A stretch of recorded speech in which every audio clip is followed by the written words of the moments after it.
It's time for MacBreak Weekly. As you can see, we're live on the show floor. The National Association of Broadcasters show, MacBreak Weekly, coming up next. Netcasts you love. From people you trust. This is Twit. Bandwidth for MacBreak Weekly is provided by Cachefly at CACHEFLY.com. This is MacBreak Weekly, episode 242, recorded April 12th, 2011, the world's largest dongle. MacBreak Weekly is brought to you by Squarespace.com, the fast and easy way to publish a high-quality website or blog. For a free 14-day trial, go to squarespace.com/MacBreak. And by GoToMeeting, the easiest, most reliable online meeting service. For your free 30-day trial, visit GoToMeeting.com, promo code MacBreak. And by FreshBooks, the easy online invoicing service that gets you paid quickly and makes you look more professional. Get started with a free package at FreshBooks.com. Welcome to MacBreak Weekly. We are at the NAB Show, the National Association of Broadcasters show, in beautiful Las Vegas, Nevada for the week, covering the latest in pro gear, and a good place to do MacBreak Weekly because there's a lot of interesting pro gear. Apple may not be here, but there's a lot of interesting Apple-centric gear. Joining me, of course, Alex Lindsay, who wouldn't miss an NAB ever. It's good to have you. 16th NAB. It's nice to have Someone you. else was talking about 23. Kirk was talking 23. I was like, I wonder how many times I've actually been here. And I realized, You counted it up. 16. That's really great. Of course, Andy can't join us because we don't have Skype capability on the road, but we've got a great Andy anyway. Andy Beach, who is a chief evangelist for SeaWell Networks and is a wizard in compression. That's I'm a video geek from way back. The king of compression is here. Maybe the Duke. And I presume, I have to ask, a Mac user. Very much. I speak all languages, but if I'm doing video production, it's all about the Mac. You know, that's kind of interesting, isn't it? I mean, the Mac is, or at least is until later today, the king of video production. Yeah, I mean, it's just so easy. Like, you can absolutely do it on the others if you have to, but that's really the choice. It's the you have to. Right. Whereas it just becomes much easier to be able to handle it when you're dealing with the Apple But stuff. here's the question, and this is the rumor I keep hearing as I walk around. First of all, the Final Cut user group meeting is today, right, Alex? yes. Yeah. It is a big deal. Yeah, it's always a big deal. I mean, the Super Meet is always something where you have 1,000 Final Cut users. Many of them working in the business. I mean, they're not just Final Cut amateurs. has grown into something that is no longer a something used by. I mean, when it first started, it was really almost a hobby by Apple. Right. And then when Walter Murch used it in Cold Mountain, it started to really infiltrate the industry. And now it's everywhere. I mean, you see reporters using it with their laptops in the Middle East, and all this. It's just everywhere. Right. And they were going to have Kevin Smith and a bunch of people talking, but that plan changed. Last week, they said we are going to have a special guest, and we were told we were supposed to be the streaming partner, so we were actually going to do the stream for them. Oh, wow. And we were told last minute that, we're not going to do a stream. So there's no way to watch this event. No, it's not. It's going to be semi-private. No one is saying anything about what's actually going to be talked about, but everyone's assuming that what we're going to see is someone very high up at Apple talking about Final Cut. That's the assumption. That's interesting. Of course, we've been waiting for the next version of Final Cut for a long time. For 2 years. For how long? 2 years? Yep. 2 years. That was the last major update. There was a minor update last year, but it was just bug fix. Is it over? Does it feel like it's overdue? Oh, I mean, yeah. I mean, the biggest part of it really has been that it's still a 32-bit app, right, and running on 64-bit operating system. Right. And I know I can feel it when I load it now, and it's not like I have to edit that much anymore. So I can't believe people who have to use it day to day. Well, we use it day to day, and it works fine. But it would also explain the delay because it takes a while. I mean, this is non-trivial. It takes so long to port something. Yeah, I mean, it's like you're rewriting the entire application, really. Well, and that's what the rumors that have gone around. This is what's scary. Now, let me talk about the rumors. This is scary.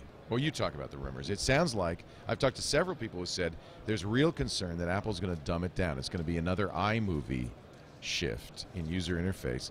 And I'm hearing from a lot of professional users they're very concerned about this. I think they are. I think that there is it does sound like they've rethought a lot of pieces. that they've incorporated it. You don't know. Have you seen it? I have not seen it. I have not seen it. I have not. Everybody who has seen it has been extremely tight-lipped. I mean, they go. Yeah, it was jaw-dropping. But you don't know if it was jaw-dropping like, oh my gosh, like it's great, or oh my gosh. Well, that's the sense people are getting, is that some people are dismayed. It's jaw-droppingly dismaying.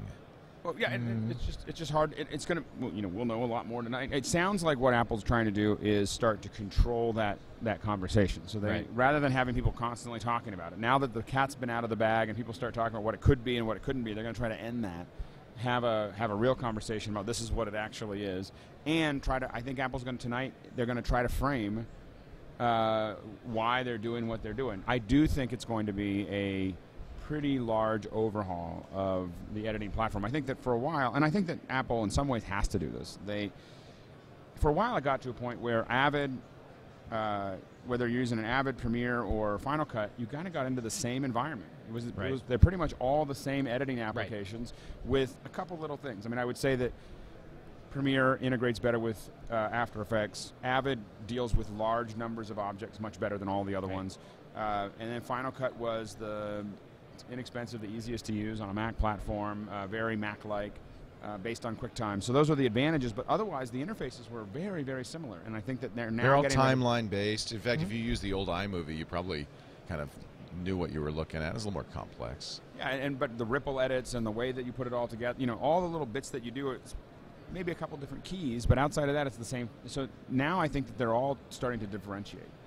Oh, really? Already that's happened? Yeah, I mean, I think Adobe's adding more of the effects and more of the stuff. They're tying it tighter into the rest of their into After Effects, particularly. I mean, they've really tried to do that dynamic integration between the two, and that became their key. Final Cut didn't do as good a job of doing that real-time update with the other apps, but they were always about the whole suite. And so, I actually used a lot of I used the compression tools in the suite. I used the audio mixdown stuff, and so I'm hoping that it's not just a Final Cut Pro update. It's really truly a studio update, and we see real significant features in across the line. Well, and I do think it's an opportunity, if you're rewriting it, to rethink what you're doing. Like, for instance, none of us, we in our office use Colorista to do most of our color correction. Right. We don't use color. So color ships for free with the Final Cut Studio, but we won't use it because it's cumbersome and I have to export everything out there and then do all the work and bring it back in. I'd much rather just use Colorista as a plugin in Final Cut. So the question is, are you going to continue to do that, send us out somewhere else, or are we going to pull some of those features in and maybe still have color, but maybe we don't need all those pieces? I mean, those are the kind of things that Apple has to figure out, and I think that we're going to find out what they think. Right. That's just like my empty opinion. If Apple decides to go more move away from the Pro and move more towards the end user, which is what some people think might happen, why would they do that? It's a much bigger market. I mean, the world of high-end production is a tiny top of the pyramid. Right. The revolution, and that's why they charge $1,200 for Final Cut Studio, because they can. And I think but that a consumer's how much are they going to charge? that. I think. Well, and I think that when you but look they do at have Final Cut Express. Yeah, but yes. Why do you shake your head like that, Andy? Well, is it a junky? No. Actually, and honest to God, I'd say I've probably used Final Cut Express more in the last number of years, because I think it's still quite a hurdle to go from iMovie even to Final Cut Express. Well, and I think you really liked the iMovie update where they radically changed the interface. Yeah. I didn't. Yeah. I kind of didn't get it, and I didn't used get it a little first. bit. It's the second generation that I really was impressed. And maybe that was it, but at some point there, Final Cut Express became my iMovie, and then I realized that Final Cut Express was really my Final Cut Pro, because for what I was doing, I didn't really need the extra stuff. I was carrying baggage that was overhead, and I just found that it actually ran lighter. I could get more done because the processor was just a little more available. What would Apple be up to? Maybe making a less expensive Final Cut Express, but they'd have to have a uniform interface. I think Final Cut Express is gone. Kill Final Cut Express, reduce Final Cut Pro. Well, look what they did with Aperture. Well, I think if you look at what, and we've talked about this on the show, but if you look at what Apple has done in the near past, not the distant past, they've taken all their bundles and they've unbundled them, whether it's iWork or iLife, and they've dropped the price by about half to 2/3. They sold it on the App Store. And they sold it on the App Store. And I would argue that the App Store, and I don't think we're going to think how many Final Cuts they could sell on the App Store. But more importantly than how many Final Cuts they'll sell on the App Store, think about how it positions the App Store. we're now moving. They have to eat their own Dog granola. food. You know, their own dog Yep. food. They Yep. they have to. So they're going to say that they have two opportunities here. One is to say all applications can be sold on the App Store. The second thing they can say is they can set the pace. This is what pro apps should cost. Right. And so if they start saying that Final Cut is with all its Aperture's power, $80. Final Cut, let's say, comes in at $99 or $129 or something like that, that becomes a big deal. It changes. It puts a lot of downward pressure on the market. Of what's. I think from a purely financial point of view, this makes a lot of sense. And they'll make a lot of money with it. I mean, And it's a big moneymaker. And I think one of the reasons the pros that I talk to are kind of worried is because Apple's completely capable of doing this. There are many companies that would say, "Oh, we can't abandon a market. We can't move this way. We've got a responsibility to previous users." But Apple's not like that. Apple dances to the beat of its own drummer. Well, in that high-end market, I think there's a danger. But if you look at where the growth market is right now in our industry, No, it you're is right. not in the high end. The high end is struggling right. to figure out how it keeps on making money. The low end, not even the low end, the mid end, the corporate video, educational video, YouTube Right. crowd, The two-man shops. the two-man shops, that is exploding. So do you Exploding. think you see a simpler application? Okay, you're making it less expensive. How do you We don't modify know, and it? we don't know if they're going to make it. Now, this is pure speculation. They may make no changes at all. Right. And I would probably lean towards probably not unbundling. Like, it would surprise me if they unbundled, only because it becomes really hard to support things like compressor as an unbundled All by product itself, yeah. because it just doesn't have the market share of compression. Like people use it because it's kind of there, but if you had to buy it as a separate thing, would people actually buy it? What else would you buy? I mean, if compressor was, let's say, $49 on the Mac App Store, You'd buy it. I If think it were $49, would I buy it? What would you buy? What else would you buy? There's so many. I mean, even in the compression store now, I've already picked up a couple of the ones that are probably $14.99. Okay. And for the day-to-day stuff that I do, like particularly if I'm just Well, creating. tell us what you use. I'm curious now. Well, now I have to log in. All right, my you can home log machine in and I'll- look, I'll but, look. I have to yeah. take a peek and We'll see do what it. We'll do it at the what break new one because is, I'd like to but, know. Yeah. I mean, the thing is, like, $15 on the App Store. yeah, and I'll get you the name That's of it. interesting. It's, They're selling that stuff on the App Store. And again, it's only for 264 stuff. So, like, if you're going for stuff for final production and delivery, those are good tools. Where I still use compressor today is interoperability. So if I know that I suddenly need to send stuff for DVD or for Blu-ray, or I'm doing mezzanine archive files for someone, that's where that comes in handy. So it's more of interoperability. It's less about the production, and that's not where they want to be. They want to be the H.264 creation tool. That's why it has all the publish to YouTube, publish to iPhone. Well, that's true. There is a larger ecosystem that they want to support so that there's content for their devices. So, that is something they have to keep in mind. And that's not the part I use it for. I use other devices for that are much cheaper or even freer at times. For years there have been basically GUIs that were just built on FFmpeg for the Mac, and those were free Linux tool. Those were some of the best encode tools. Handbrake. That were out there. Handbrake is one of the best ones because of the advanced, settings that you have exposed to be able to tweak if you're a video geek and you want to. I still use QuickTime 7 some of the time.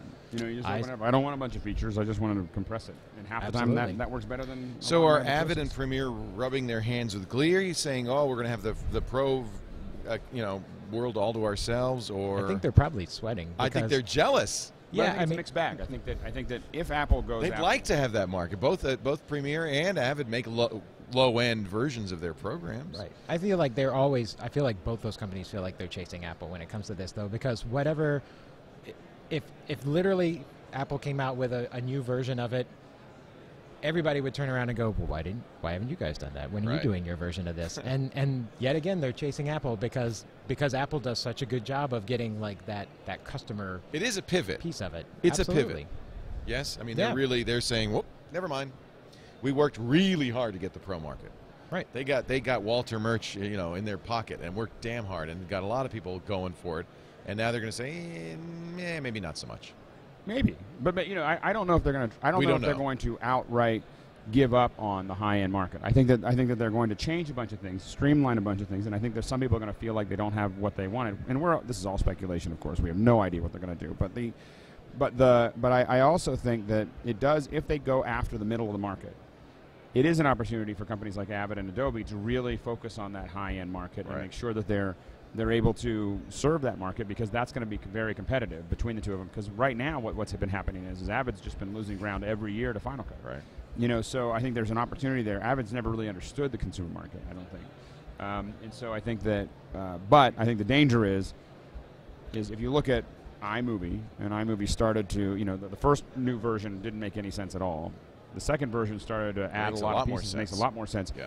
And what you're looking at is a gradual rebuild of the video editing tools. And you think the same thing maybe for Final Cut? So I think maybe we see one, if this looks like a step back, and we don't know if it's going to look like a step back. But remember what they did with iMovie? They continued to offer the iMovie, the earlier version for those who wanted it for a while. So Final Cut Studio continues to sell for a while. Well, and I can tell, I think that there's a high probability that we will continue to be using Final Cut that we have in our office. Right. And we're a Final Cut shop. Yep. I got 5 or 6 copies. For another year? I think I've got 30 copies. It's a lot. It's a lot I'm not going to change all of those tomorrow, but I will say, if it does do the stuff that we needed to do, I'd be really excited about being $100 each. Right. Because I don't want to buy the whole suite, because most of my guys don't use Motion or you know. When is the meeting? The meeting is tonight at 7 o'clock. So we'll know. You're not streaming it. We're not allowed to stream it. I will be probably posting stuff to Live Pro Video blog, Coalition. Live blog. Yeah, and then we have This Week in Media tomorrow afternoon on this desk. Right. In the afternoon, and we'll be talking about. Which I think I'm on with you. Yes. That'll be a big show. Big show to talk about what happened to Final Cut, if anything at all. Yeah, and maybe it'll look just the same. I think that 64-bit multi-threaded is a given. Yeah. Oh yeah. I mean, I think that they have to do that. I think that, and I think that's going to make a huge difference for a lot of people. If it's not there, then it really becomes, what have you guys been doing? Yeah. What are you up to? And what worries people is that they did lay off a lot of people on the Final Cut team. So you're kind of like, did they? A couple months, 6 months ago, you know, and so you're kind of in this, and moved a lot of people around. A lot of people from the Final Cut team are moved to. A lot of the product managers changed. They went over to the iTunes Music Store, I believe. Wow. And that was even a while ago into iLife. That all happened in the fall. Do you have a projected ship date for a new Final Cut? Any idea? Is there a special time that you? I mean, wouldn't they announce it today?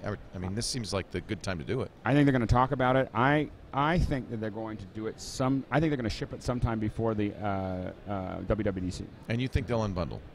I think they're going to unbundle. Andy does not. And Andy does not. I don't not. think they'll unbundle, but I think you're right. I think it's got to be within 4 to 6 weeks of today, and it wouldn't even surprise me if it was. I think that would be ridiculous. Okay, what's if your it wasn't price an on the App Store? What's the price you're looking for? You said 99. Oh no. Well, you said 99. I said I think all the individual apps will be 99 or less. So they'll unbundle everything, but you'll have to buy it piecemeal. And what is it right now? What's the $12.99 for everything, right? Drop it at $9.99 for the whole thing. You sell something on the App Store for $1,000? What do you think, Alex? Well, you know, I would say that they don't want to give up the 30%. Oh, wait. They don't have to. I mean, one of the challenges people have talked about with the App Store is that there's 50 gigs of information that comes with your current Final Cut. You know, like when you buy those discs. I have to say, even downloading the 4 or 5 gigabyte Xcode every time they do an update is an incredible pain in the keister. Not happy about it. So, but I have to admit that as someone who's lost their Final Cut disc, it's nice. I am really excited about the idea that I can just hit update because, well, not only update but reinstall on any machine. Yes. Because the license model is very interesting for the App Store too. Yeah, I like it. Yeah. So you can't go too low because you don't want somebody like you who has 30 Final Cut licenses paying $99 and installing it in 30 machines. The problem with that, of course, is that means everybody would have to log in as me. You know, like right. You know that you could do. So you create a new account. You create a Pixel Core account that's only for that purpose. Are you telling him how to cheat? Yeah. Okay. That's not cheating. It's legal. That's what Apple wants you to do.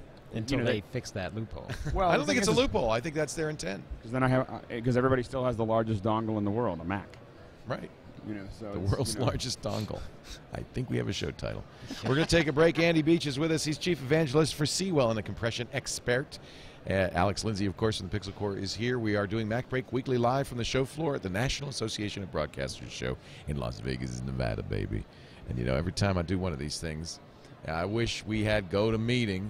We could just come here via GoToMeeting. I wouldn't have to be here. We could just do it all. GoToMeeting eliminates all that online travel, makes it easy to have meetings On the phone, it couldn't be easier to set up. In fact, if you go right now to GoToMeeting.com, click the Try It Free button and use MacBreak as the offer code. You can try it free for 30 days. You will have it installed before I am done talking. You don't need to call the IT department. You don't need to do port forwarding. Nothing. It's just there. It's easy. And now anytime you hit the road, you got your iPad, that free GoToMeeting app, your Mac, your PC, any computer you're using, you can log on to your GoToMeeting account, have a 128-bit SSL encrypted connection. It's like a VPN to your Oh, I'm sorry. That's go to my PC. This is GoToMeeting. That's a good thing, too, by the way. GoToMeeting, very similar. Actually, the reason I get confused sometimes is the back end is pretty much the same thing. It's remote access, but how do you use it? GoToMeeting, same thing. Go right now to GoToMeeting.com. Click the Try It Free button. Put in this offer code MacBreak. Again, in 2 minutes. In fact, you could do all of them. I don't know how we could run our business without GoToMeeting. GoToMeeting is amazing. I mean, it's just we have so many meetings. So we have classes and meetings and all kinds of things that are all happening online, and we're spread out all over the world. I mean, I have people that I work with that I've never actually met in person. Yeah, we don't. You know, people often say, "Well, let's have a conference call." We say, "Well, in fact, I know Lisa now just writes, well, we'll do a GTM," and assumes everybody knows that's a GoToMeeting. Oh yeah, I got the GTM for you. But we do. In the company, we all know. Yeah, that means you're going to have a conference call number if you want. There's a meeting bridge. It's all built in, part of the package. VoIP as well. If you're on a computer that has a sound card and a microphone, you can use that for the conference. Of course, you get the presenter's screen, but you can share your screen. You'll start your meeting in seconds. Everyone can join it in seconds. You don't have to jump through hoops to meet, and that's important if you're trying to pitch clients. Couldn't be easier. In fact, your clients will be impressed. They'll say, oh, this is nice. I'd like to use this if they don't already know about it. And you just tell them, oh, no problem. Go to GoToMeeting.com, click the Try It Free button, use the promo code MacBreak. Do tell all your clients and friends to use the promo code MacBreak. That's how Alex makes Alex very happy. It does. You do that. It makes me feel so special. GoToMeeting.com, promo code MacBreak. We love it. We wish you'd try it. So, big announcement out of Cisco. They're closing the Flip operation. No more flip cams, firing 550 people. They just acquired this less than a year ago. When they did, we were all like, what are they going to do with it? What are they thinking? And it turns out they weren't thinking. They weren't thinking. What's happened? Is it because nobody's buying a flip cam? Is it because everybody has an iPhone? This is better than a flip cam? What? Well, I think there's two things there. I mean, everybody has, at this point, pretty good cameras in their phone. Like my iPhone as good camera, as a flip cam. Definitely as good as a flip cam, but like until you get into, like, I used to carry, when I travel for work, I used to carry a little digital camera, like one of the little ones, like a quick one, to take photos of everything so I can remember it, as just note-taking. And that went away when I got the iPhone 3GS, because finally that camera was good enough that I didn't need two devices. Exactly. And so now for that lower-end market, all that stuff went away because now the video is even good enough for all those things that I want. So it was already eroding because of that. But then why is Cisco in that business? Like, that is such a weird. Well, that was a strange when they bought thing. them, it's such a consumer device, and they're not ultimately a consumer company when it comes to that. They basically admitted they made a mistake, I guess. I mean, well, they tried. There was a lot of. They didn't. It wasn't for not trying. They didn't push it. They had a lot of advertising. I mean, it was all over San Francisco. It was like, for the flip, and I think that I love those ads. Remember those great ads that they ran where they actually used people's actual videos? And they showed them, and they said, made with a flip. I thought that was an excellent campaign. If that couldn't sell them, it's not for lack, you're right, it's not for lack of marketing or ability to market. What I was surprised at is I thought that given that it was Cisco, we were going to see them take, this is a great little easy-to-use camera, and we're going to add networking capabilities. We're going to add some way that you can stream from this, and that's what I thought we were going to see coming. Well, and as someone who, I do things with Cisco, I meet with them, and it's one of those things where it's like, okay, they're going to take this consumer technology and they're going to put it into the infrastructure, and they're going to find some really cool way to use this thing in an infrastructure like we've never thought before, and they didn't. No.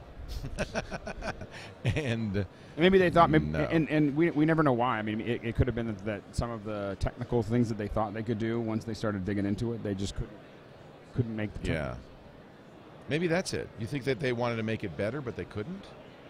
Sometimes things work really well, but then you open it up, and there's a lot of spaghetti code, spaghetti pieces in there, and you're not exactly sure. I think it's just killed. It's killed by smartphones with great cameras. It's killed by still cameras with great video.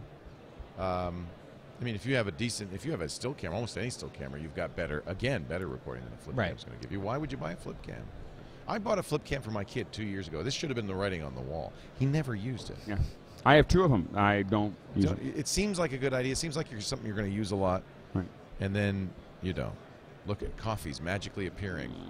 It's That's like Cousin incredible. It. The hand just comes in. Isn't that great? That's amazing. You should get one of those in your office. I was just Absolutely. thinking, The I magic really coffee need a hand. coffee right now. The and magic then- coffee hand has appeared. Thank you, Lin Fu, the great Lin Fu. I don't know. I just feel like we have such a great team here, and the broadcast is looking so good. You know, when we were invited to be here at the National Association of Broadcasters, I said, well, wait a minute. You know, first of all, broadcasters, twit. You know, I mean, we're the anti-broadcaster, right? We're streaming on the internet. You know, we're everything they're not. So I was a little surprised they were even interested. I guess it shows that they have some, you know, forethought about what's happening in the industry. But then I thought, but we're going to look crappy, and then we'll be embarrassed. And it looks great. So we had Really Roger good. Ambrose, who's our creative guy, who's doing the new set. He did a beautiful booth for us. We've got the TriCaster HD 850, which has given us really great high-def video. We're just using the standard JVC HD camcorders. These are, I don't know, about $2,000 to get, but we have HD video because of the new TriCaster. I was here at CES, and I was pretty impressed by what you were able to do then. Like, I thought that was great, and I was blown away when I saw this getting set up. I just felt the pressure because we're at the NAB show. It I looks felt amazing. the pressure to do this, and yeah, and you know it's funny because people would come up to me. We have monitors down here on the steps, and we got people watching, and the monitor says, you know, listen. You can. We don't have a speaker because we don't want to get feedback. We said listen on your smartphone at live.twit.tv, and people have been coming up to me saying, "Is that what it looks like in the studio?" And there's our booth. There's our booth. We got. It's just yeah. Whoa. Whoa. Yeah, just I'm really pleased with what they've been able to do. So thank you, Lynn and Eileen, and gosh, the whole crew of people that put such work into this. I don't know how I got off on that tangent, but there you go. You got coffee. At NAB, I got coffee. That's right. He was so happy to get coffee. I was so happy to get coffee. Off we went. I should do a Starbucks commercial for free, just because I'm so happy to get coffee. I love you, Starbucks. I love you. I'm sorry, we didn't get you anything, Andy. Are you okay? You know what? I'm so over-caffeinated. I'm fine. I didn't know that was possible. As many people watching the show have noticed. We know. Let's move on to, there aren't, you know, as usual, the big story is waiting for Apple to say something is the big story. Isn't that always the way? There is an interesting story coming out of Amazon this morning. They've announced one more Kindle, one that's so low priced. It's almost free. It's almost free. I think that's where they're headed. It's an ad-supported Kindle. Actually, it's only $25 less than the Wi-Fi. So instead of $139, it's $115. Are they just kind of just slowly trying to creep that direction? I think that's Yeah. what they want to do. How much money can we get in this layer before we go down to the next layer? And do you Right. blame them? Because ultimately, don't they make their money from the books, not the Kindle? So they'd love to get a Kindle at cost into your hands. We don't know what the cost of the Kindle is. I think we now know it's somewhere around $115. They say the ads will never appear in the book, which I think would be a big negative. Yeah. You're reading, you know, War and Peace, and all of a sudden it says, you know, you have erectile where are the dysfunction. Now, is that the 3G and the Wi-Fi capable Just one? Wi-Fi. Just Wi-Fi. Okay. And it will be, you know, on the home page, the front screen, presumably the boot screen will have some ads. Right. And I think, look, it's a $25 discount. Obviously, they don't expect to make a lot of money on ads on the thing, but they're subsidizing it as much as a little bit anyway, as much as they can, so that you can get a cheaper Kindle and buy more books from Amazon. It's you know, we had Jerry Pournelle, who's a science fiction author, on Twit on Sunday, and an interesting guy because he is always, you know, he and Cory Doctorow get in fights over, you know, openness about giving away books and so forth. He said, "No, I want to make money for my books." He has gotten the ebook religion, and it's thanks to Amazon. He says he can now, you know, maybe you'll sell 10,000 units, but you keep all the money. You don't. Right. You don't have to. You know, Amazon takes its 30%, but you get so much more than you'd get from a publisher.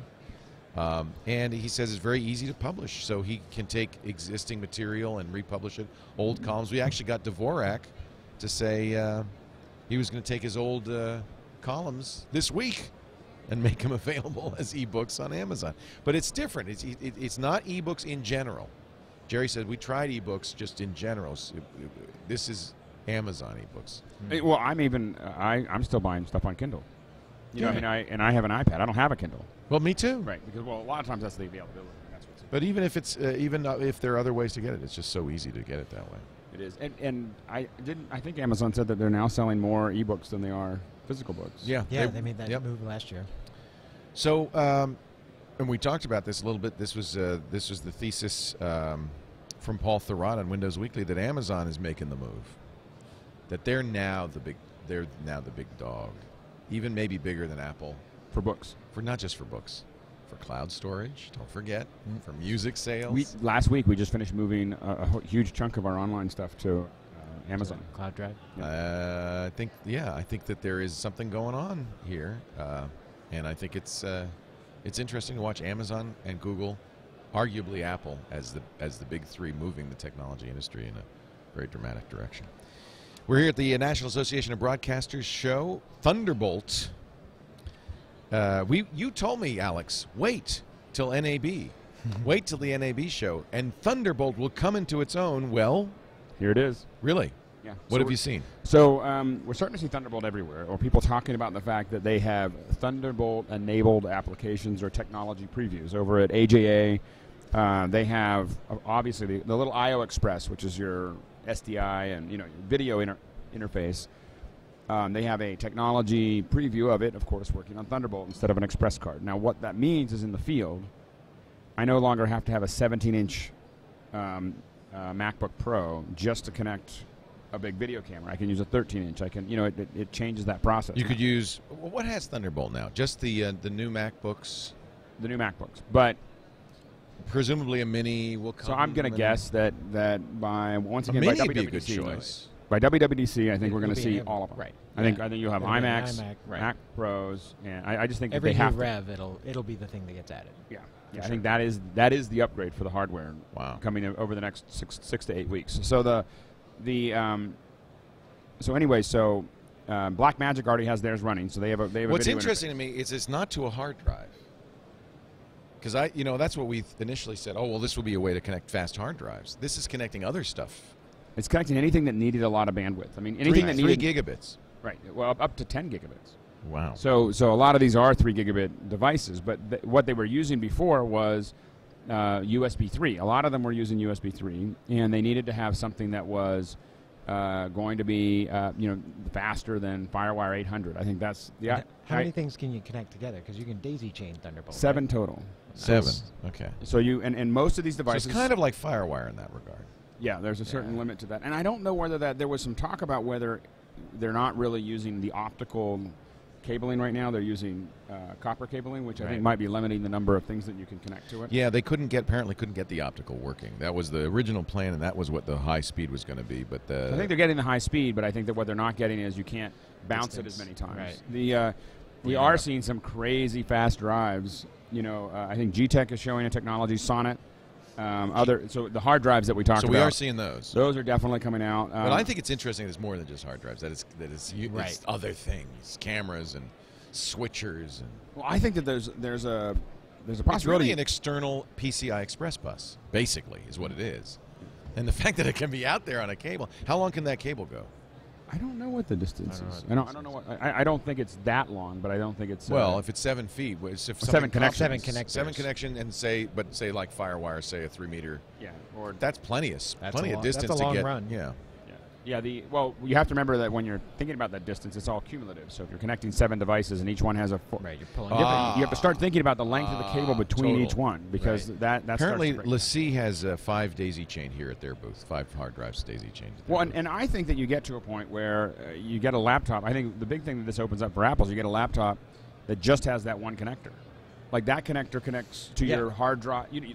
Imagine being able to sit down, pop that one little cable in, and now you're connected to your monitor, your network, your hard drives. Everything is all just that one little connector. So there's no array on the side of your computer anymore. There's just docking just got easier. Wow. And there's rumors that they figured out some way to put it into the power adapter. Like the next version. So it's right now it's in the mini display port. Right. Now you're saying put it in the MagSafe adapter. There's rumors that that they've been applying for patents. So you have a splitter that goes to the power, the AC. Yeah, you just plug it in, and then you have a little box. Why would you do that though? What's the advantage of doing that? Apple, they don't like connectors. So the whole thing is that So your monitor and your plower. I don't know if I like that, and I don't imagine really want to everything- have 120 volts AC on my Well, the that's not- same cable that 60 I'm. hertz line. Well, no, but that's not. But that's getting your power is 12 volts by the time it gets to your computer, right? So I mean, it's Oh, okay. So it's Right. It's DC It's 12 DC. volts. Okay. But the Still, the other end of that wire is connected to 120 volts AC. right. But imagine that's just connected to your monitor. Your monitor is connected to everything else, and you're getting. So full the idea speed. is you only have maybe even One your or two USB connectors. ports. You have one connector that's everything. Well, and everything at home is all just plugged into your. Right, whatever that device. You have a brick basically that's the other side of it. Right. It's the And it could be a FireWire brick, or it and could the- just be your monitor. I mean, our Or the monitors could monitor, have right. FireWire, USB, another All the connectors, right. Thunderbolt connector. All those things could be along one of those, and you just simply pop it into your computer, and you're connected to everything, and you don't have to. I got to plug all this stuff. Right. All right, I'm buying it. Could So you it's- document but it- these but it- features Except for the Apple, AC please? thing, I want to have two. I want one. I think that's a AC long way away. I think and if one they do mini that, display that board. would be a long way away. But- Really? yeah, but I think that they could. Because I'll tell you, I don't like connect. I don't. They may not like connectors, but I don't like dongles. I don't want to carry a big ass dongle in my briefcase so I can have a USB port. Right. Right? That's a disadvantage. Totally. Look at, come on, it's pretty sweet just having that air with just a couple of ports there. We got everything we need right there. It's good. What more do we need? So how big is the hard drive? Or the hard drives we're seeing here? How G-Force? How big? The largest one I think I saw was the Sonnet. Sonnet had a It's a RAID. RAID 5 is like array. it's like 7 drives or 8. I think 8 drive RAID that was any way you wanted and plugged in Right. via that. So Right. it's I think that was the biggest one. The biggest one I've seen with Thunderbolt so far. But I think we're going to see Are more. any PC manufacturers doing Thunderbolt, or is it just an Apple thing? Is it chat room? Is anybody in the PC space doing that? They're all all excited talking about about USB 3.0. They're still living in the past. Let me tell you. Well, that's been a long time push back and forth. Is the USB versus FireWire, USB versus. Those have been You issues. really wanted USB 3, right? I mean, that was. I your- really wanted a fast. I think connection. forget it now Right. because Oh, it's yeah, not there you peer to go. peer.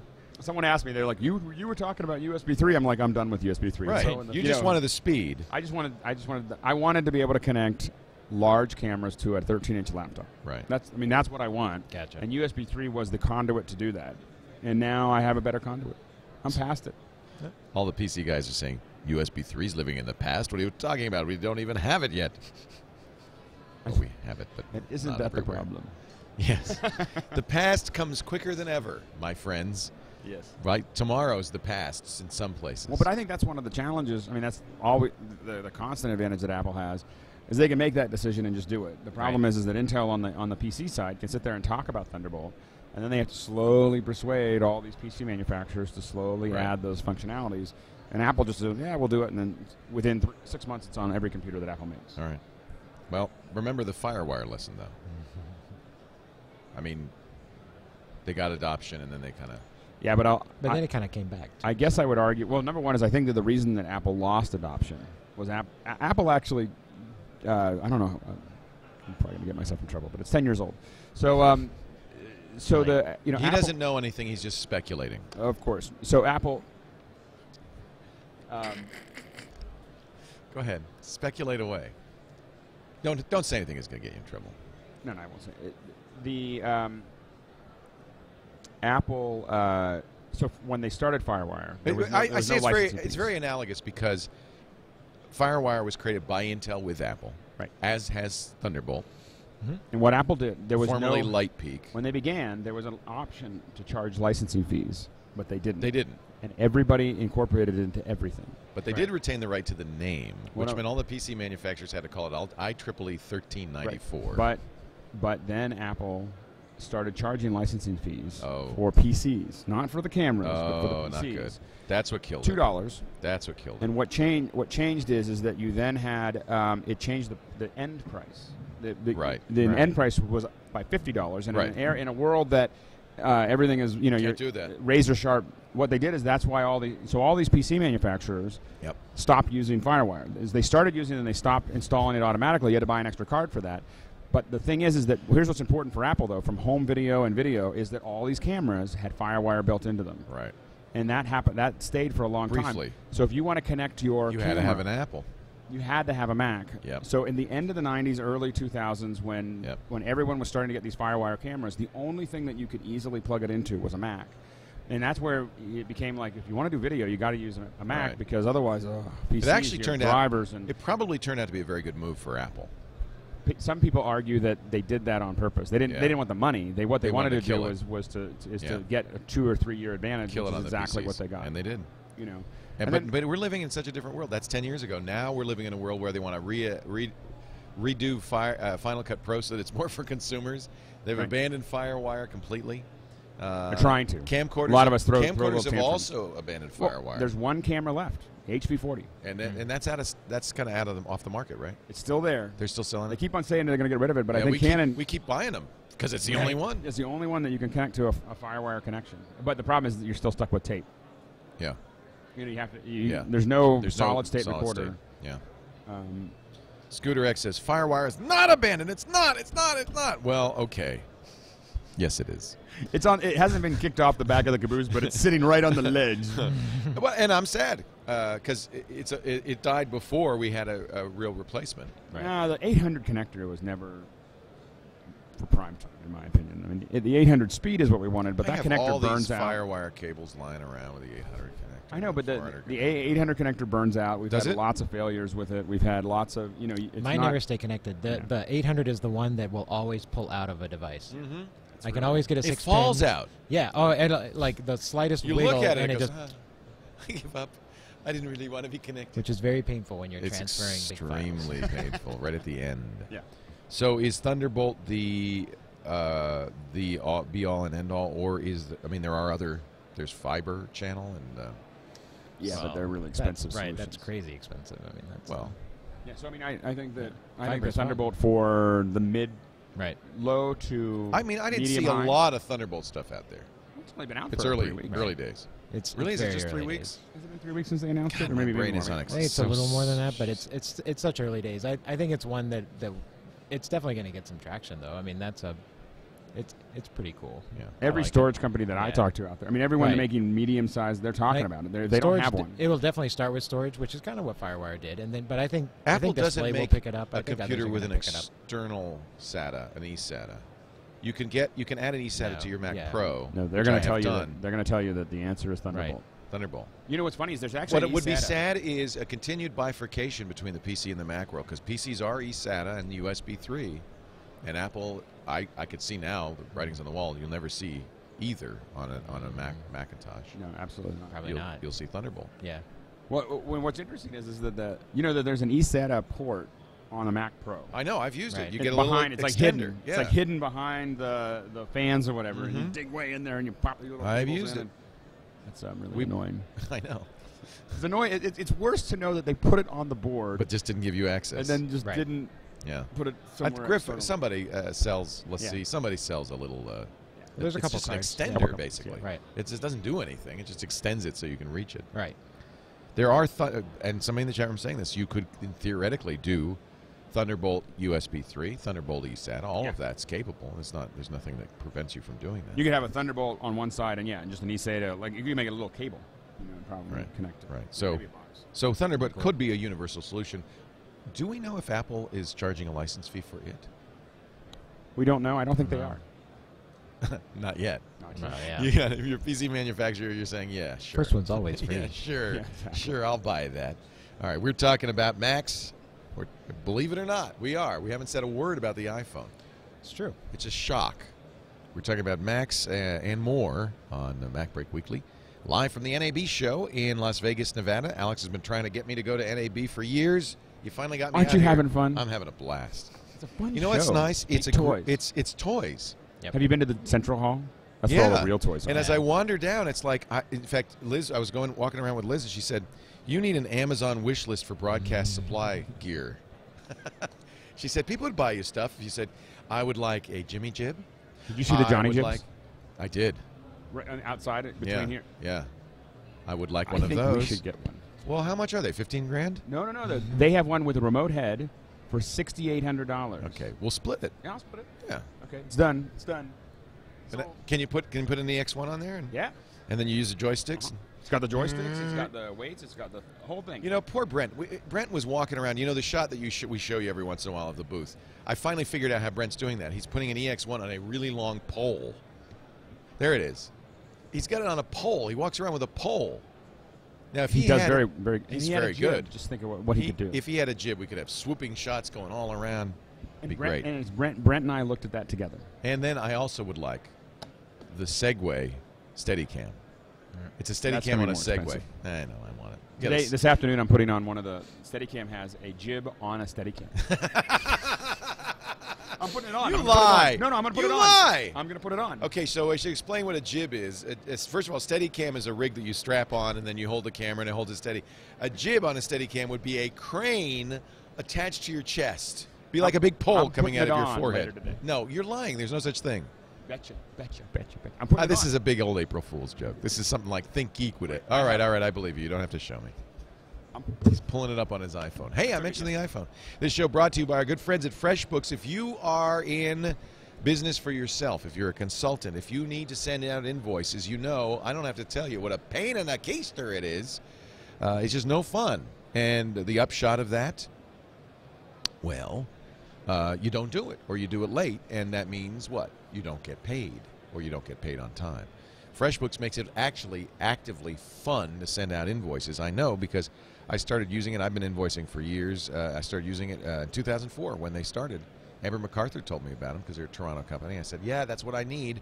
It was when it started, it was a very Web 2.0. It still is a beautiful Web 2.0 style site. You know, big letters and stuff, easy to figure out, easy to use. You upload your logo to them, and you invoice people. They do it by email. But, of course, you can always have invoices printed and stamped. For some of the older, bigger companies that I invoiced, I would always get a printed invoice because I knew that they would want to see it on paper. But, you know, when you're working with people who can handle email, and I guess by now everybody can, it's so great because there's a Pay Me Now button on that. They get the email, they press the button. That's the best. It's so cool. They can use a credit card, or they have 11 different electronic payment services, and you get paid right away. And you might say, oh, I don't want to be pushy on that. Let me tell you, 9 times out of 10, the company just wants to get you out of there. It's not that they don't want to give you the money. It's not that they're holding on to the money. It's just a pain. They have to do the same thing that you have to do for invoicing. They've got to do all their send out all their bills and stuff. They print out checks. They could press a button. They're going to do it. There's even better. They can set up automatic payments. You can set up automatic invoices. The whole thing. Let the computers handle it. Thanks to FreshBooks. I love it. FreshBooks.com. They did do a survey a couple of years ago of their customers, and they said on average they get paid 2 weeks faster when they use FreshBooks. Because they're actually doing the invoices. Yeah. That's right. Yeah, they're doing them. That might be it right there. So that's how you get paid You're faster. like me, too? Like, Carlita does the invoicing now, though, right? Oh, yeah, Carlita does the invoicing now. But when I was doing it, it was like, I get around to it. And I can't find the format. I can't find the Word doc that had my thing. So I'm going to go find it, and then 3 weeks would go by. Now, if you do, I know you don't do time and materials or time and hours, but if you do, they have an iPhone app that you just enter it in, and then when you press the button, it sends it over to the invoice. They have a web version of that as well. I mean, there's just a lot of features that make this the best. If you're a small business owner, a consultant, a freelancer, anybody who has to send out invoices. By the way, free for the first 3 clients. So for a lot of us, that's enough. That's it. Free out the door. They are, if you sign up today at FreshBooks.com, you'll be in a drawing for a weekly birthday cake giveaway. It doesn't have to be your birthday. They're pretty good. Did you have a FreshBooks birthday cake? One of the guys in the office uses FreshBooks for and us. He got a cake? He won a cake.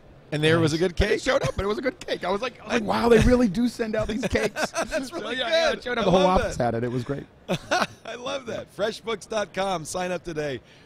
Absolutely free for the first 3. Free for 3.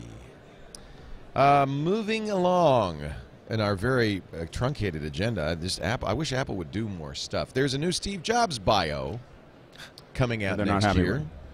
Wait a minute. It's the authorized bio. Steve finally wants to tell his story. I think that's very interesting. A guy named Walter Isaacson. Do a Google on this guy. I'd like to know what he's done. Apple PR flack Walter Isaacson will be writing it. No, I don't know. I'm just making that up. But that's, I think, not surprising. In fact, I kind of predicted this when Steve got sick. I thought you're going to see, he's going to want to tell his own story. Because they always hate these books, the other Icon. He's got to leave that mark. But he wants his story told. Yeah. Just like I know Steve wants to tell his story. And I'm glad to hear that they've got a writer and they're going to start working on it right now. Strike It Rich is telling me that Walter Isaacson is famous for his biographies, so he's a well-known biographer. Do you know the word hagiography? That is a biography that is written to be completely self-promoting and positive about oneself. Walter Isaacson is the president and CEO of the Aspen Institute. That can't be the same one. It is. He has been the chairman and CEO of CNN and the managing editor of Time. He wrote he wrote a great book, Einstein, The Life of the Universe. That was an incredible book. Okay. American Sketches, Benjamin Franklin, and Kissinger, a biography. So he's worked with sticky egotists before. So no, this guy actually has a great CV. In fact, that Einstein book was fantastic. What is Steve? So when is it coming out? Well, they're going to work on it next year. Okay. I mean, it'll be out next year, I guess. They're probably working on it right now. Do you think Steve? Thank you. My brain has once again come through in the lurch. In the lurch? The clutch. You should have fixed that, brain, before I even said it. So actually, it's interesting because this guy is a former businessman as well as a writer. So he's going to have some sympathy. I'll be interested in listening to it. Yeah, that's an audible right there, for sure. I'm call an audible there. Do you think he'll mention me in his bio? Well, then I was out there speaking, and I looked out into the. There was that guy. There was a guy with a laptop open, Skyping He's my bête noire. To Hello, Leo. I see we meet again. And I chose to give him the stink eye. You know, it'd be great, and I'd like to volunteer to do this right now. Audible, if you're listening. You'll read it? I will read it, and I will read it for I want free. that. I'll read it in a Steve Jobs voice if you want, whatever you want. Wouldn't that be good? You could see Steve Jobs just blow his top. I would love to hear the whole story from Steve's point of view, because you know this guy is a master strategist. I mean, he really is brilliant. And to hear if and I hope, we'll see how candid and outspoken he is. But I would be very interested if he told the real thinking. Well, let me tell you why I got mad at Adobe and bought Final Cut. If he really starts to tell those stories, sometimes somebody who's coming to the end of his life and really wants the truth to be known, sometimes they are brutally honest. What really happened with the Microsoft deal? Exactly. When Bill Gates showed up on that screen with $100 million, there was something else going on in the background. You bet. What was? There's so many tales he could tell. What would you like to know? What's secret, Andy? What secrets? Well, I was actually just sitting here thinking that I don't really want a biographer to write it. I want Steve to write it on his iPhone as Steve Mails. Nope. Yep. I just want him to be like, 2-sentence chapters. And then I invented Apple. Adobe was dumb. I moved on. Next. Microsoft was wrong. Okay, when the biography comes out, you can write the parody. Right, I'll re-edit. Nope. Adobe? Nope. How about you, Alex? Are there any secrets you would like? I like that Microsoft. That's a good one. I'm actually really curious because there's a lot of rumors around that there were a lot of other things going on there, and that's the thing that to me is mysterious because he came back in and pulled an awful lot of deals together really quickly, and I'm just very curious. He had just rejoined the company, right, when that happened? Yeah. And they got $100 million investment from 150, and there's a bunch of other stuff, and they got 5-year promise on Office, which is still. They're still doing Office. I mean, it's a big product for Microsoft. But remember, Bill Gates up on that screen with that little smug smile. And just looking at Bill, there was something going on behind there. Yeah. That was an interesting deal. Well, we can hope that this will be an honest biography.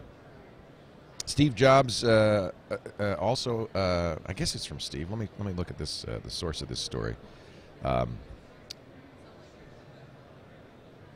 Wi-Fi syncing on an iPod using something called carbon fiber. Does this ring a bell with anybody? Let me see if I can find this story. I saw this. I saw a link to it. I think the chat room gave me this link. Let me go back. We're kind of working blind here. I apologize. It's a long show. We've been up here a lot. We've been on here a long time. But future iPods may be made of carbon fiber and boast Wi-Fi syncing. Yes. Is this a rumor, or was it stimulated by a leak? Rumor. Here it is from Leander Connie in the Cult of Mac. Thank you, chat room, for that story. See, you guys have iPads. You're smart. I'm trying to do this on the iPad Junior. I started trying to do it on the iPhone, and I looked over at Andy's. I'm like, what am I thinking? I left everything in the room. I don't know. Apple is prototyping iPods with carbon fiber cases. Leander says Steve is keen to bring wireless syncing to iPods this year. He ought to be, because why are we not? Why not? Everything else did and does, including the Zune, the late unlimited Zune. Apparently, Apple has hired a carbon fiber expert. We can reveal. Apparently, Leander's got some inside sources that the company has been testing Wi-Fi syncing on iPods for 2 years. They really got to get past that point where you have to plug it into a Mac in order just to start to initialize the whole process. Like the iPads and the iPhones, they have to get to a point where they just turn on and work out of the box. That's one of the holdbacks that.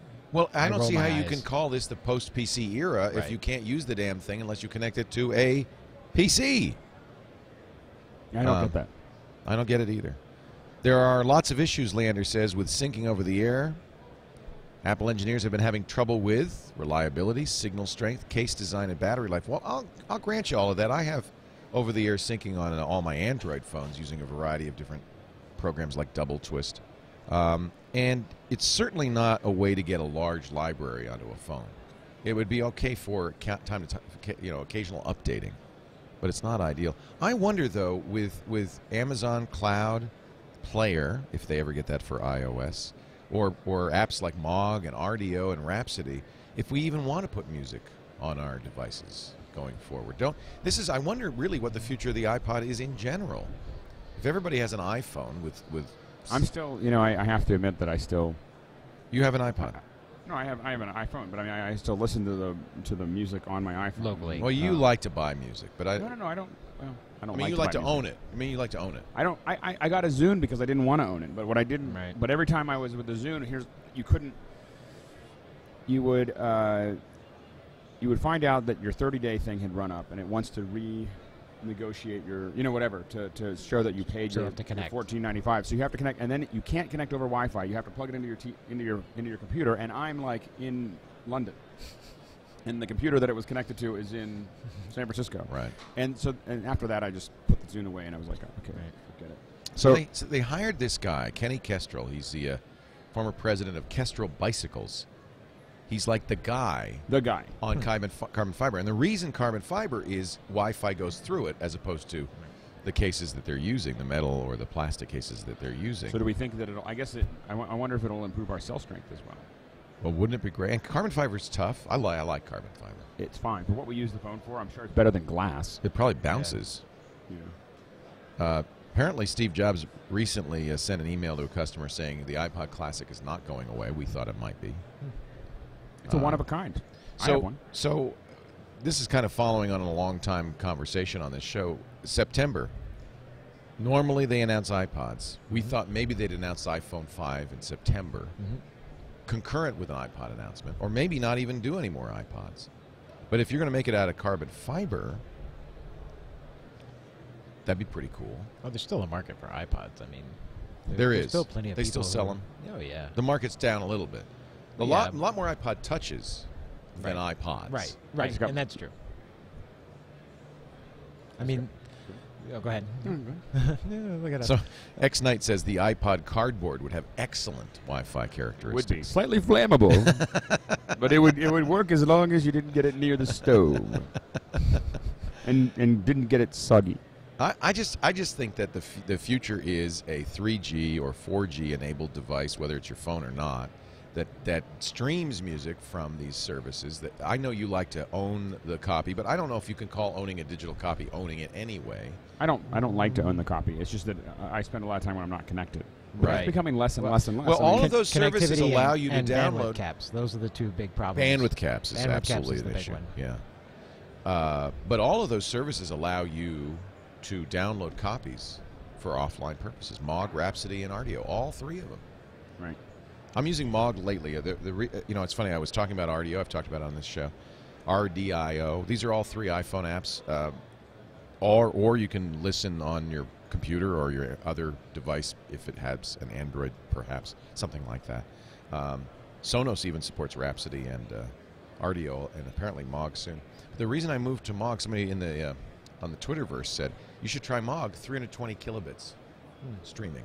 Wow. Talk about bandwidth cap problems. Yeah. Yep. 320 kilobits, so it really sounds good. Rdio will not tell people what the stream rate is, which sounds to me like it's. They say It's not a good sign. They say it's CD quality. Right. Sounds like 96 kilobits to me, kids. Is there anything else to talk about before we get to our picks of the week? This is a scant show today.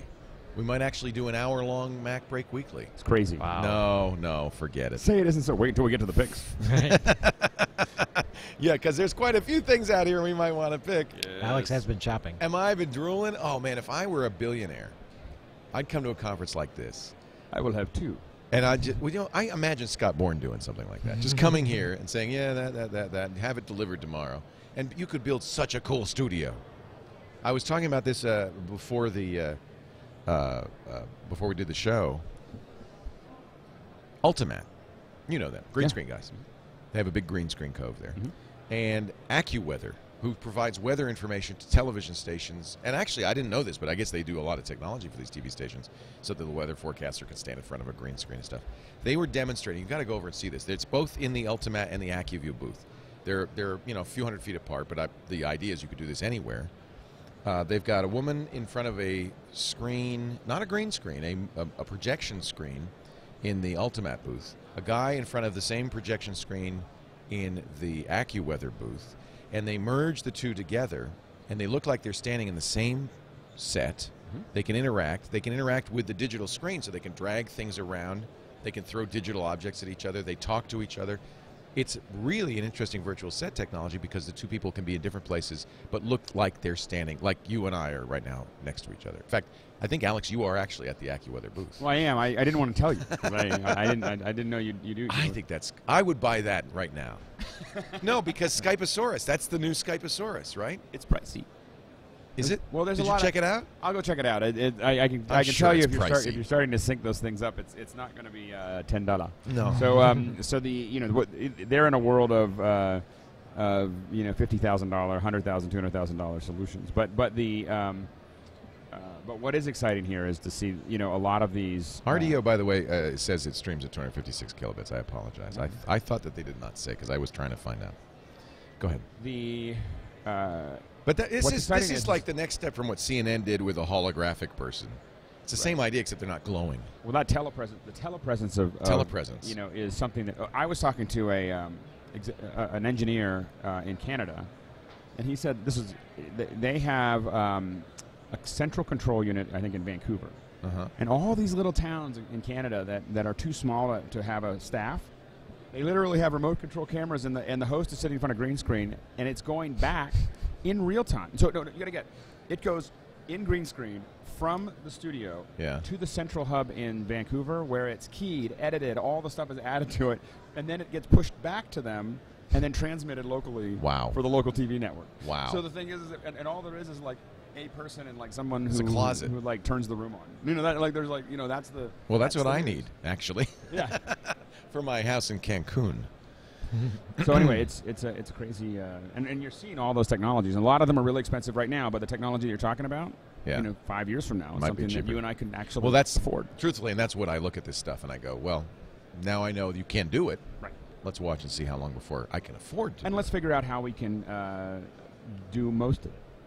We are doing. I mean, somebody in the chat room said, "Well, that's just you could use a split screen, and you can." But the idea is to make it look like we're doing. The problem is most of our hosts are not in Petaluma, so we have them on via Skype. It'd be great if we could have a round table show where everybody looks like they're sitting at the table, except they're not.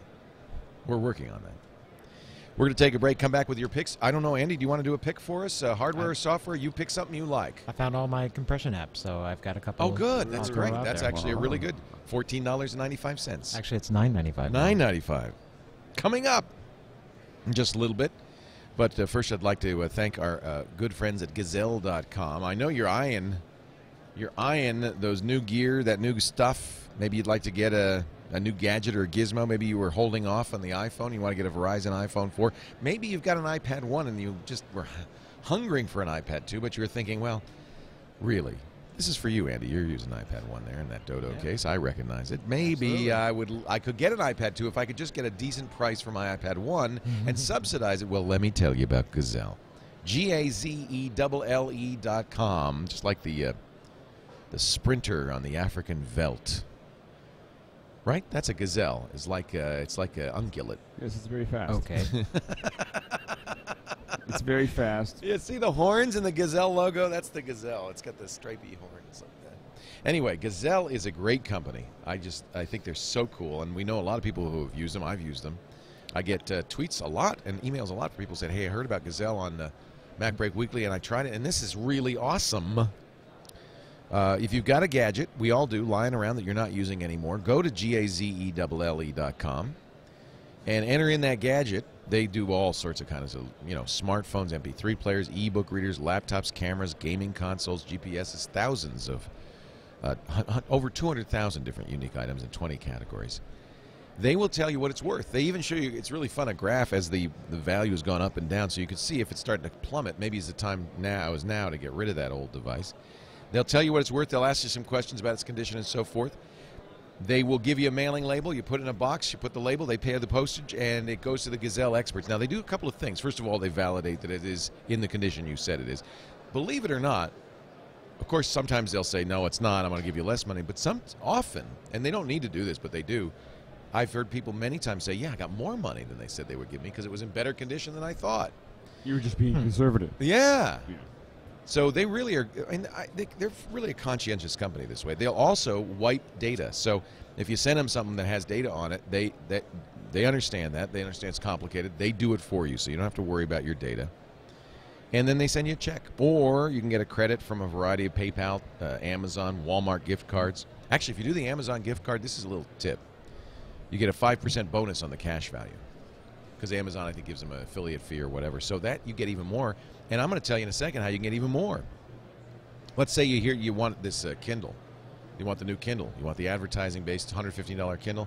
I bet your old Kindle's worth more than that. You might be able to actually get a net gain on the whole thing. Go over there to Gazelle.com. And by the way, if it's something that they can't, that has no value, if it's a Palm Pilot, something like that, they recycle it conscientiously. They use green recycling. So, they don't export it. It doesn't go in the landfill. They don't use, any companies that don't do it right. They have to be EPA certified, have an environmental management system. Their Cloud Blue is their primary recycler right now, and really they're band certified. They're really great. So it's a good way to recycle. And if you have a charity, I just got an email from a friend. Oh, I got to. My wife and I actually did this. We are adopting from Ethiopia, and we set up a page, and our friends and family donated stuff to raise money through Gazelle for the adoption. Yep. Isn't that's such a cool story? So you tell friends and family there's a Gazelle page, and if you've got an old gadget, just donate it, send it. They pay the postage. You get the check. Yep. Did you raise the money that you needed? Well, it's a lot of money to adopt. But you got some. We definitely got it. Definitely helped. Isn't that neat? Absolutely. And that's an easy way for friends and family to help you and clear out their closets at the same time. So there you go. It was way better than just asking them for money. Yeah. Unsolicited testimonial from Andy. GAZELLE.com. Now, here's how you get an extra 5%. On checkout, use the bonus code MacBreak, and they'll just take whatever amount they said and add 5% to it. So I just told you how to do 10% because you can take an Amazon card plus the 5%. I think those two could be operated at the same. I'm sure they can. Gazelle.com. Don't sell it. Gazelle it. All right, time for our picks of the week, and we're going to start with Andy. Okay. From, is it SeaWell? SeaWell Network. What does SeaWell do? So, I mean, I'm a video geek from way back, and I wrote a book on it, and at the moment I'm working on technology with these guys. They're a startup that are doing new technology for adaptive bitrate streaming. So they're trying to make it easier and faster to work on that stuff, to deliver it out. So make it easier for you to deliver your content to So you consult with people and help them. Yeah, right now I'm doing all of their marketing and some of the product stuff as well, and just helping get that stuff across, because it's for the longest time I was working on like stuff for individuals to use in their home environments or like studio environments like you have, and it's slowly just gotten to the point where I'm working on big infrastructure projects. Neat. So it's great. really cool. It's fun. Yeah. Seawelle networks.com. Mm-hmm. So Andy Beach is also as Alex says, a compression guru. Andy's so when people are asking me about, I do a lot of live streaming and I have to deal with compression all the time, and even for posts, and the person that I call when I'm trying to figure something out is Andy. Wow. I'm like, I don't know how to do this, and so Andy's the guy I call. Well, you found he was mentioning earlier, compression applications. You found So I kind of use everything, and so this one is my pick, but I'll also caveat and say I use Episode 6, Episode Pro from Telestream, because it's great, and it like all compression tools have different functionality for me. I also use XBreak and X264 plugins because those have great uses. It's all about like whether I need speed, quality, or some sort of compatibility. It's a shame. There's no one magic. There never thing. is. But this is the one.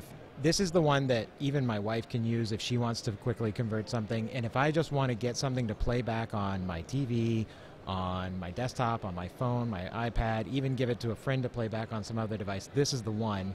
And it's just super friendly. And it's been, again, it's one of those that, like, you know, a lot of those that I named out there, they could be $1,000 apps, right? Mm-hmm. And this one is $9.95. I got it through the App Store originally. It's actually available, of course, from download from his site too. It's called IVI, and it's made by someone called South Pole Software. I dimly remember hearing about this. And so it's iVideo Importer.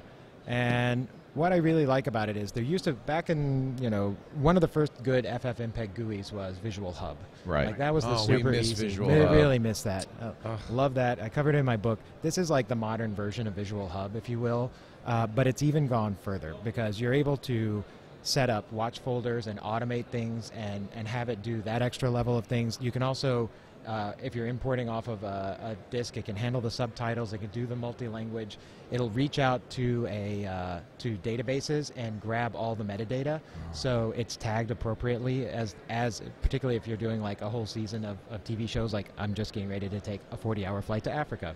Wow. So I just dumped a lot of my DVD TV episodes onto my computer so that I could be ready for that trip. So this sounds like it's worth it for. I mean, for $9.95, $9.95. It'll even do. It does 5.1 pass through, but it'll also do a mix down to stereo. So if you have some really good 5.1 and you want to have stereo, you can pass that along. It's really great. I mean, for what it does, and they're super attentive. The one thing that it was lacking in the early days of it. You know, being a compression geek, there's a lot of advanced controls and things that I like that are under the hood. I don't need those. In fact, when Handbrake says you don't really want to go there, do you? That's where I go. That's and so I emailed their support and I said, boy, it'd be great if you expose these like 3 things for me because those are the kinds of things. And within 2 weeks, he said, okay, here's a new registration and this is the new pro version. Do you want to try the beta of it? Check it out. And it worked great. It was awesome. IVI. And it's $9.99 from the App Store, and I'm going to get it right now. That sounds great. Thank you, Andy. Your pick, Alex. Take your time. Too many. Yeah, go ahead. You can do the whole shopping list. I got 2. I got one for the iPad and one hardware one from NAB. Awesome. So the first one that I'm going to recommend, and I tested this heavily in Paris last week.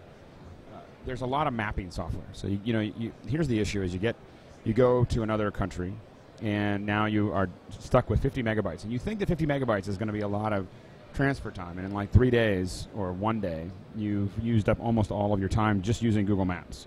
Google Maps is great when you're not paying per megabyte. So what you want to do is find something that will load the entire Paris map or France map to your iPhone and just simply use the GPS, which you're not paying for. So you can turn off your roaming. And I'm going to give people the more expensive solution because I bought all of the cheap ones. I have a way to do it too. Okay, so maybe you can tell me, because here's what I did: is I bought all the cheap ones, and they're all using the same map. It's really bad. So it's the same open source map that they got, and all of it. Yeah, because you can't download Google Maps for free. You have to pay for that. Well, and so I bit the bullet, and I bought. It's not on this phone, but I bought TomTom. TomTom, $100, and it is awesome. Oh, you love it? Oh, I think TomTom. Well, here's the deal: is I think I get a great map. It totally works. It does all the stuff that it does. I use TomTom a lot when I'm driving, already, because I find that I'm paying a lot of money for it, or a lot of money from the comparison to, but I find that all the lower cost ones have been this kind of hack. Did you try GPS Motion X? I did when they first came out, and it was not a great experience. It's but it might have been it's OpenStreetMaps, so it depends on where you are. It's not Google. It's not TeleNav. It's because you'd have to pay for those. Right. So OpenStreetMaps is an open source mapping solution. But Randall Schwartz showed me this. Every time he goes on a cruise to a town, he'll download ahead of time the maps from that area. And I think it's sometimes OpenStreetMaps is actually better because that's not the map. That actually looks like a better map than what I've been digging through for Paris. Yeah, we're very unhappy. Yeah, no, but maybe OpenStreetMaps doesn't have as good a. It's basically user-created content. They've gotten better and better all the time. It's a great open-source project, and these are free. So you download. It's a 99-cent application, and the maps are free. You just download them ahead of time and store it on the phone. But you like TomTom. So TomTom. And you get turn by turn with TomTom. We get turn by turn, and you have a map that really is. I mean, you're paying for someone. Someone actually went through and it's checked a real all that map. stuff, and, yeah, and it all actually works. And when was it a different map for Europe and U.S.? Or? Yeah. So you can buy Europe. Western and Eastern Europe, or you can buy Europe, or you can buy. There's parts of Africa now that have it. So what happened is in December they started releasing all these individual maps for all these different areas all over the world. For a long time it was only the U.S. and Canada. And I have to say, and I got the U.S. and Canada one when it first came out because I had a TomTom device, and I was like, I like the interface. I like the TomTom interface. Right. And some people don't, but I like it. And I really, when I saw the price and I looked at all these free ones, I was like, I can't justify the price. I'm going to buy these. I'm going to download these free ones, and by the second day, I was like, I'm going to go ahead and buy the TomTom one because what I kept on doing is like, this isn't working. I'm now going to open Google Maps. Right. And use up 3 megabytes so I can figure out where I actually am. Right. So I guess there are a lot of free ones, and this one may work really well, and I just haven't tested it. Well, the chat room's agreeing with you. They love TomTom, and they say for Paris it's very good. And I guess what I'd say is for mission critical, like I really am because traveling. OpenStreetMaps, you don't know what you're going to get, and I think if you go to Africa with OpenStreetMaps, you might be taking a big gamble. But not only that, if you're going to go to anywhere that the TomTom's covering, and it's not covering everywhere now. Right. But where it's covering it, here's the deal: I'm going to spend $3,000 to get somewhere. I might as well spend another $100. If my flight was $100 more, right. If my flight was $100 more, I wouldn't even notice. False economy. I wouldn't exactly. even notice. Yep. But there is so much stress that's created being lost in the middle of Paris, trying to figure out why I came up on here and I don't know where I'm at, and so on and so forth, and walking 8 extra blocks because you went the wrong way by 1. And it's just great to just have a great map. So anyway, if you're looking for a real mission critical, if you find the location that you're going to is TomTom, I would highly suggest it. Now because we're here at NAB, I feel like I should recommend one. Would you please? Just one very expensive multi-Alex. Oh, thank you. No. Oh, you have to. So my. I just talked about the ultimate $250,000 telepresence system. You can do that. Okay. I think my pick. See, now I want to pick a couple. So my pick for the week is actually going to be the pick a couple. Okay, I'll pick a couple. One is on the video editing, what I showed you yesterday. So this is Blackmagic's editing system. Mm-hmm. What I think is really interesting about it is that it breaks the mold. So in the past, what we've done is we've bought a mixer. When you buy a mixer, you have a control surface, you have the inputs, you have all the the graphics going in, and what Blackmagic has done is allowed you to grab any part that you want. I can buy just the interface that's going to interface with the cameras. I can control that with a laptop. But if I really want to have that control surface, I can buy that too. And so it's broken it all up, changed the entire, I hate to say it, I don't have a better word, paradigm, but changed the entire way that you think about live mixing and made it really inexpensive. I mean, you can get 4 HDMI plus 2 SDI streams, cameras, hooked to a little 1U rack and control it with your laptop for $995. And I thought it was 5. That's the little one that's just 4 inputs. Oh, okay. So if you want 12 SDI inputs and 4 HDMI inputs, that's going to cost you $5,000. But I have a 16-channel mixer that cost me $26,000. So no, these are amazing. In fact, I think you're right. This changes everything. Yeah, because we use a TriCaster, $25,000 TriCaster we're using right now, and this doesn't have all the functionality of that. But for quick field shooting, where I have 4 cameras. Yeah. I'm using a laptop. It's doing H.264. Yeah. This is amazing. It's an amazing solution. The other amazing solution. I want you to buy one. Tell me how it works before I get one.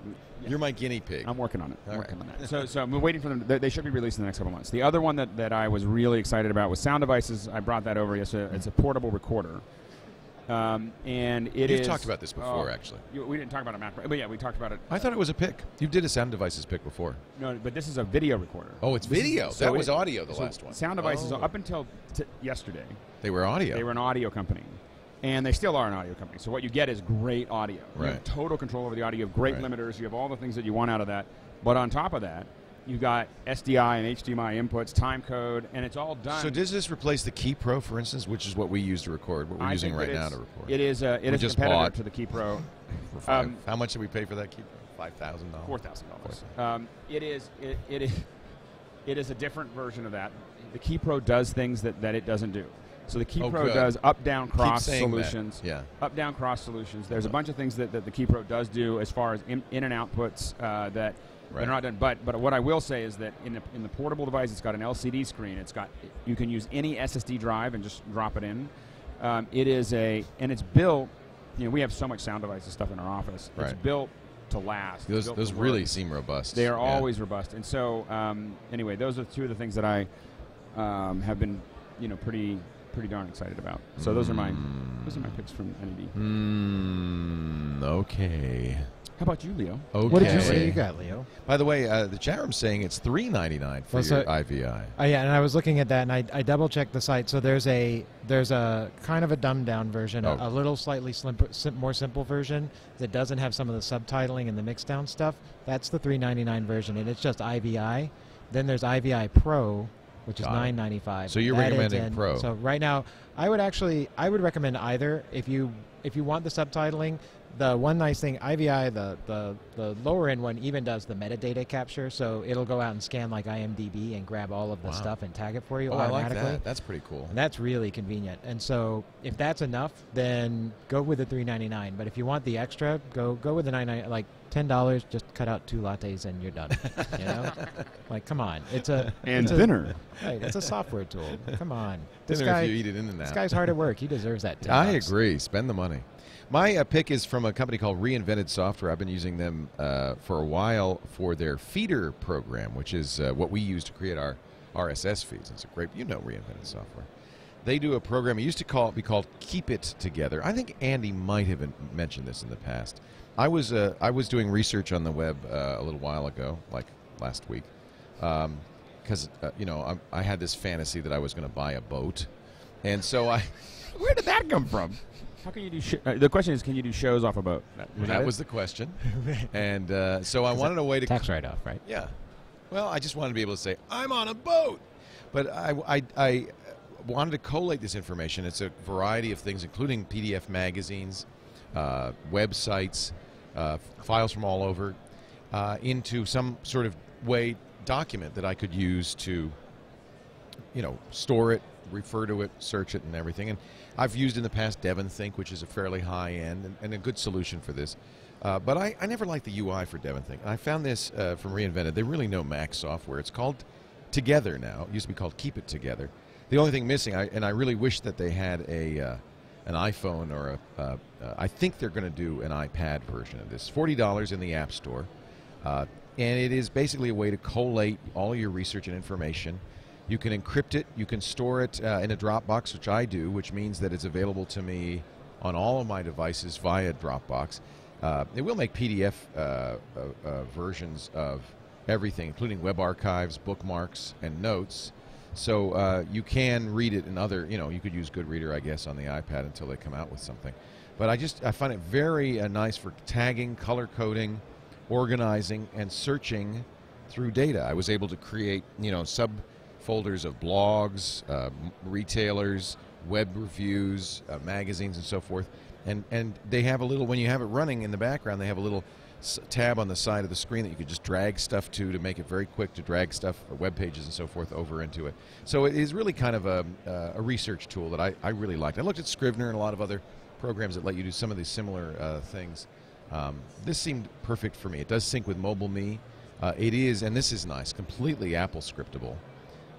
So I always look for that in an application on the Mac platform. Together from Reinvented. It looks great. Software. Yeah, it's very Really want very it on slick. iPad. You know, I'm told that they're, I believe, working on an iPad version.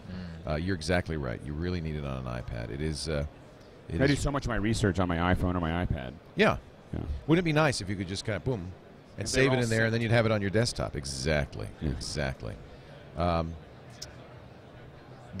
Like these other guys, and it really bothers me, they've forked it. So there's a Mac App Store version, and there's a version you get from the website, and you buy one or the other. This was your big concern, right? Yeah, it's exactly what I was worried about, and they've done the same thing.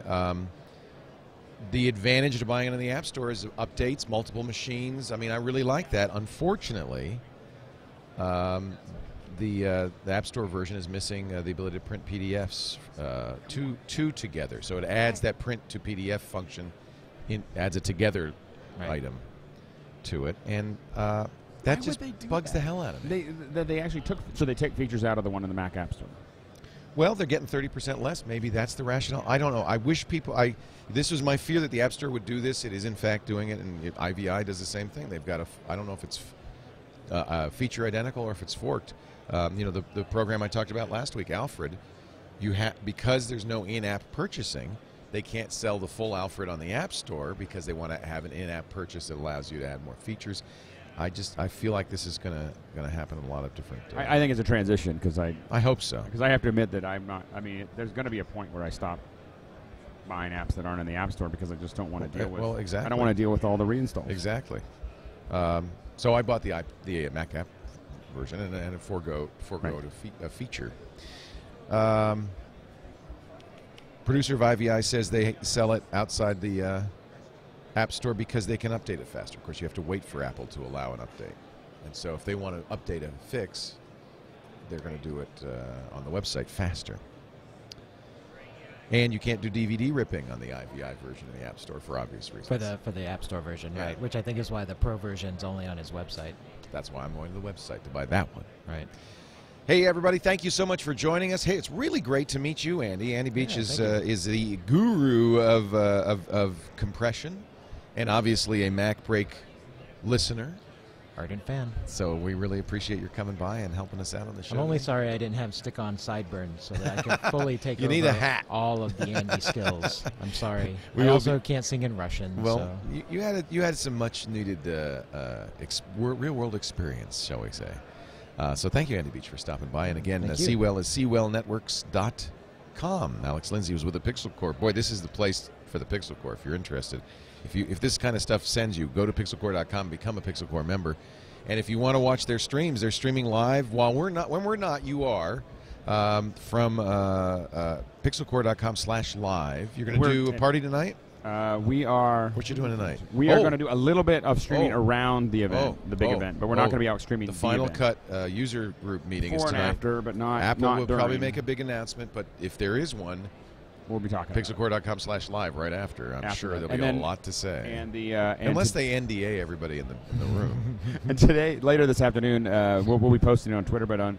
At around 2 o'clock, we're going to do a walkthrough of cameras with Darren Akato, who was on. Oh, I like Darren. Yeah, he used to be the president of the ASC, Academy.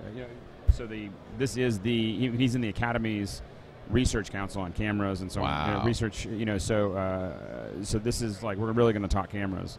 There's going to be a geeky walkabout. Oh, I'm going to follow that one. Yeah, 2 o'clock. So 2 o'clock. So we'll tweet it. The F3 will obviously be a big subject. We'll be talking about F3s and Sonys and Reds and all kinds of stuff. Yeah. It's going to be. Did Oakley make any announcements at the about the Red? Right? Yeah. They're showing the Epic. They are showing the Epic. Yeah, they're showing the Epic. The Epic is starting to ship, in pieces, and I believe we're working on getting. We're going to get an Epic up here. Really? Yeah. So we're going to get an Epic up. When would that be? I think it's tomorrow. Tomorrow? Oh boy, that'll be fun. Yeah, I was. So Mike Seymour from FX PhD has an Epic here, has a handheld Epic, and he's gonna. It was not in the original list. Is this 4K? Eileen? Is this a 4K camera? This is a 5K. 5K. Wow. I gave it to. I think I handed him off to Lynn, so anyway. Okay, we'll figure it out. But we're gonna get. Today was not the day. Tomorrow's the day he's available, and so we're gonna get Mike up here to show off the Epic and talk about it. And he's really the guy. Mike is the guy to talk about the Epic. So that'll be fun. So right after we go off the air, we're going to do mostly photo in just a bit. Go to pixelcore.com/live and watch Alex live.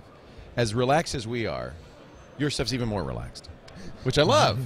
It's just like walking around with Alex on the show floor. We thought that we do other things. We're going to be shooting a lot of like pre-produced episodes and so on and so forth. But what we found is me and Brent walking around talking about stuff, like two guys that were really into production, chatting, is stuff that people really enjoyed watching. It gives you that experience of the expo. Yep. So. We thank you all for joining us on MacBreak Weekly, the NAB version. We'll be back in studio next week with Andy Anako, Alex Lindsay, and the gang. And meanwhile, get back to work. Break time's over.